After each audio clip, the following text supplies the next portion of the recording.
दुनिया है, जीने नहीं दे सकते। आप अपनी मस्ती में जियो।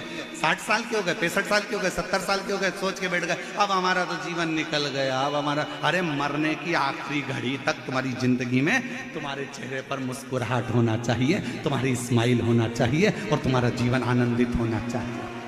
आग लगे बस्ती में अपन रहो। और अगर कोई तुमसे कह भी दे तो वो एक डायलॉग मारा था ना, वो मुंबई के कलाकारों ने, बुढ़ा तेरा बाप। अभी कोई अपन बुजुर्ग है। शिव को पाने की कोई उम्र नहीं है, शंकर को पाने की कोई अवस्था नहीं, शिव को पाने की कोई उम्र नहीं। और शंभो शरणे पड़ी मांगू घड़ी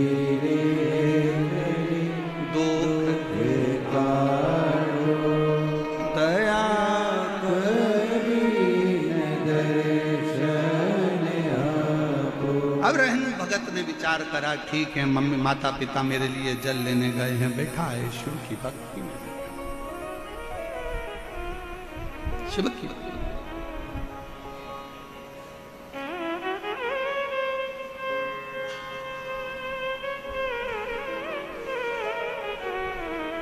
आया ये रहनु भगत के पास। नेत्र नहीं है, आंखों से दिखता नहीं, नयन नहीं है, आंखों से दिखता नहीं।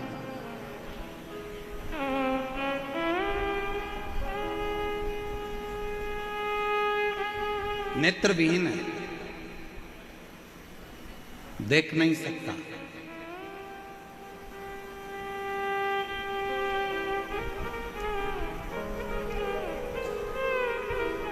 और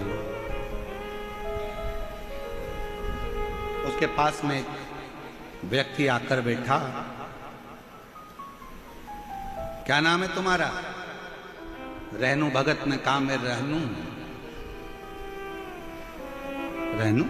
हाँ ठीक है। कहां से आए हो? केरल प्रदेश के पास में से मेरा निवास है, वहां से हम लोग आए। अच्छा, कौन कौन आए हो? माता पिता और मैं आए। तुम्हारे नेत्र नहीं है, तुम भगवान शंकर के इस 12 ज्योतिर्लिंग में से मूल ज्योतिर्लिंग मल्लिकार्जुन का दर्शन नहीं कर सकते, फिर क्यों तुम्हारे माँ बाप यहाँ लेकर आ गए? रेणु भगत ने कहा मैं नहीं देख सकता तो वो तो मुझे देखेगा, बस इसलिए आए।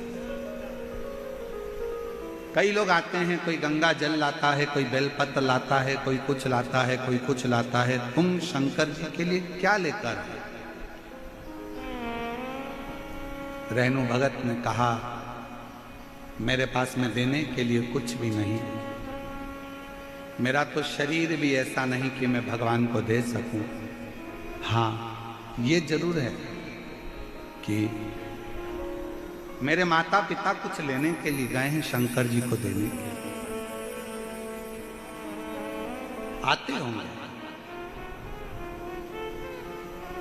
माता पिता आए, पास में वो व्यक्ति बैठकर बात कर रहा था। माता पिता ने हाथ जोड़कर, उस समय की गाथा है जिस समय कोई दुकान या व्यापार नहीं होता था, केवल शिवलिंग होता था, कोई व्यापारिक दृष्टिकोण नहीं था। मेरे पास देने के लिए माता पिता ने आकर कहा रहनु हमारे पास देने के लिए कुछ भी नहीं, शिव कुछ नहीं। मां कुछ तो दूं मैं बाबा, एक काम करो ना मां,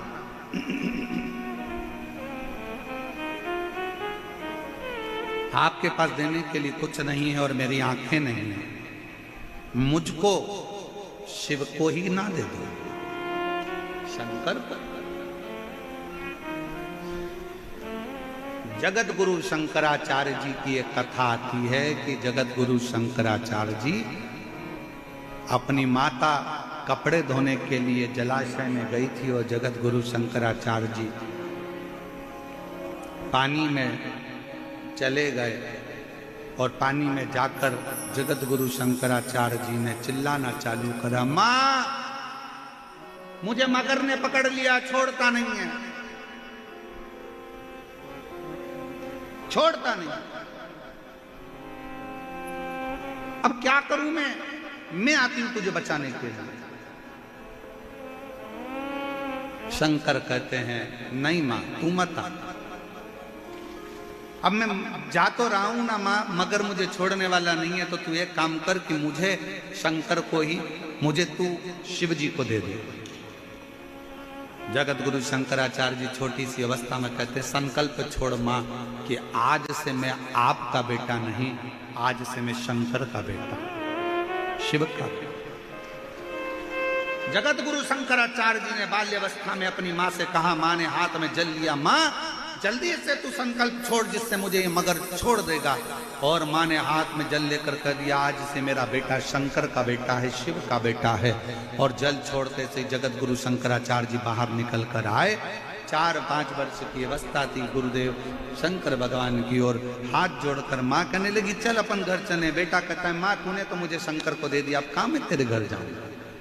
कहां वो बात रहनु भगत को स्मरण में थी। जब तुम्हारे बेटे की शादी नहीं हो रही हो, तुम्हारी बेटी की शादी नहीं हो रही हो, जब तुम्हारा सब कुछ बर्बाद सा हो गया हो और कुछ भी तुम्हारा नहीं बचा हो, उस समय तुम नानी बाई के मायरे का स्मरण करना। नानी बाई के मायरे में लिखा है, नरसिंह मेहता घर से निकल गए थे, उनके पास में कुछ नहीं था। पत्नी थी, नानी बाई बेटी थी, बेटा था श्यामलदास, केवल इसके सिवाय कुछ नहीं। बेटी, बेटा, पत्नी और नरसिंह मेहता, केवल 4 लोग थे। कहां जाते? शंकर जी के मंदिर में जाकर नरसिंह मेहता की पत्नी ने और नरसिंह जी ने कह दिया था, हम हाथ में जल लेकर कहते हैं, आज से हमारा कोई नहीं है, अब हम आपके पुत्र हैं, आपकी पुत्री हैं, आपको संभालना है, अब हमारा कोई नहीं चल रही। शिव को सेठ बनाओ, अपन नौकर बन जाओ, तुम्हारी अब तुम चला, तेरे भरोसे है मेरी, तू जाने हमारा है ही नहीं। किसका है? शंकर जी। मां देने के लिए कुछ नहीं है। रहनु ने कहा कि मुझे शिव को दे दो, मुझे शिव, हमारा कुछ है ही नहीं।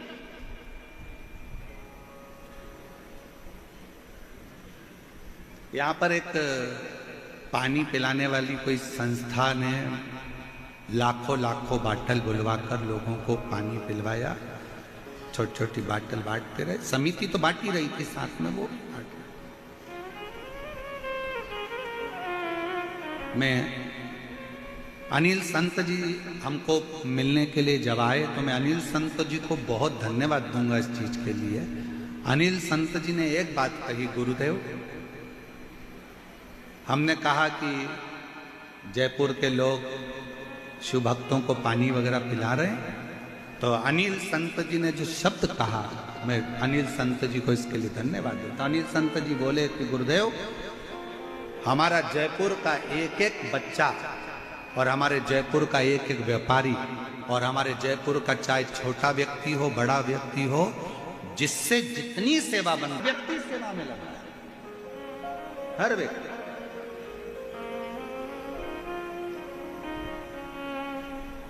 छोटा है बड़ा है, कोई ने चाय पिलाने का स्टॉल लगाया, सुबह से लेकर रात तक चाय बिस्कुट टोस्ट जो उससे बन सकता था, 1 मिनट के लिए उसने बंद नहीं करा। पानी बांटने वालों ने पानी बंद नहीं करा, खिलाने वालों ने खिलाने की कमी नहीं रखी। इतनी कृपा, बहुत बहुत जयपुर वालों, गजब की तुम्हारी भक्ति है जो तुम लोगों ने इतनी सेवा की। धन्य साधुता, साधु। और यहाँ की सरकार को, यहाँ की प्रशासन को, पुलिस प्रशासन को, यहाँ के आईजी, डीआईजी, कमिश्नर, यहाँ के कलेक्टर, यहाँ की एसपी, एसएसपी, एसडीएम, तहसीलदार, टीआई, यहाँ के एक एक पुलिस कांस्टेबल को मैं धन्यवाद दूंगा। पूरी रात जागकर आप लोगों ने ऐसी सेवा करी है कि भक्तों को संभालना और उसकी व्यवस्था साधुता समिति कर रही है। समिति के साथ आपका जो श्रेय वो सेवा का प्रकल्प करो। मां मुझे दे दो तुम दान, मुझे। मां कहती ऐसे कोई होता है कि अपने बेटे को मैं दे दूं, तेरी आंखों से दिखता नहीं, कौन तुझे संभालेगा, कौन तुझे साधेगा, कौन संभालेगा।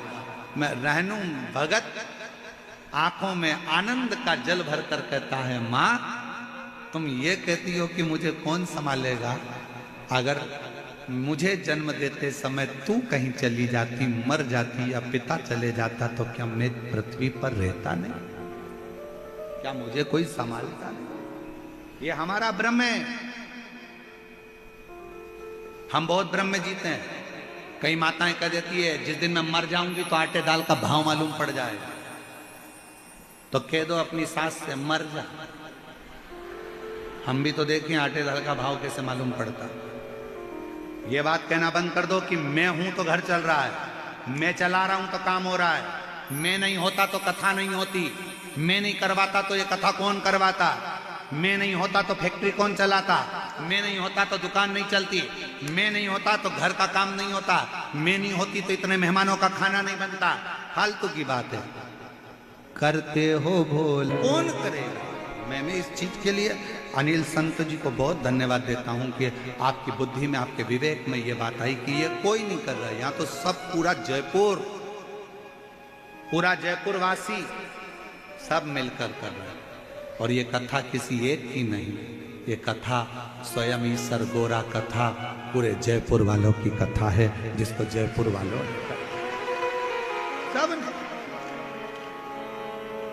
हमारी सामर्थ्यता। एक पत्र है, अच्छा है।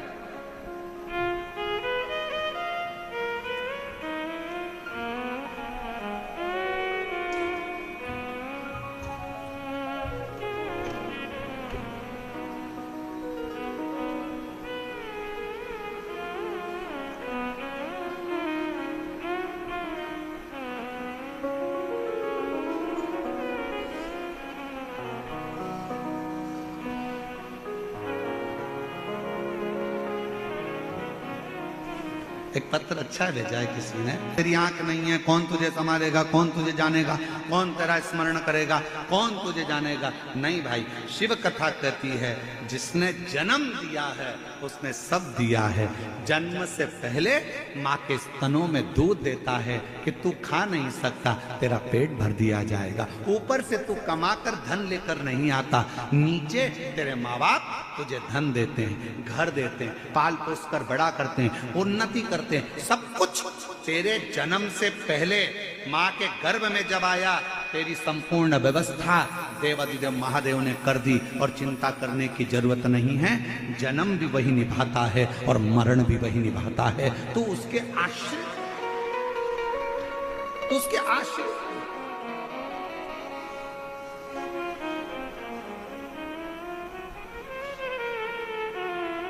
क्या नहीं देता सर्वस्व।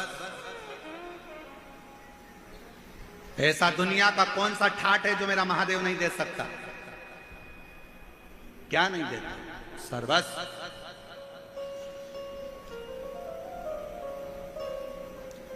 तो क्यों चिंता करें? मां मुझे दे दे मल्लिकार्जुन को।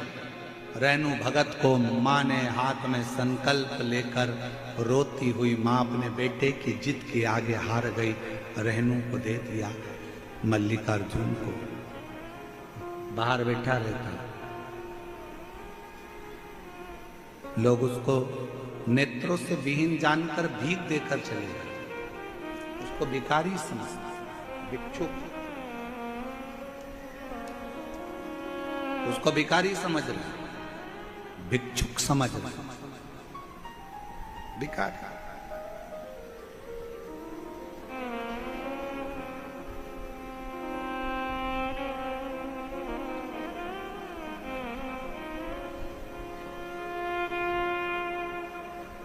अब एक बात बताओ, बहुत अच्छे से बोलिएगा जरा जयपुर वालों।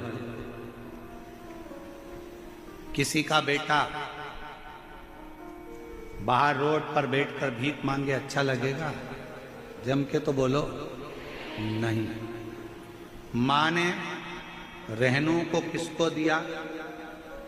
जम के बोलो शंकर भगवान को, मल्लिकार्जुन को। रेणु किसका बेटा हो गया? शिव का। बुरा किसको लगेगा?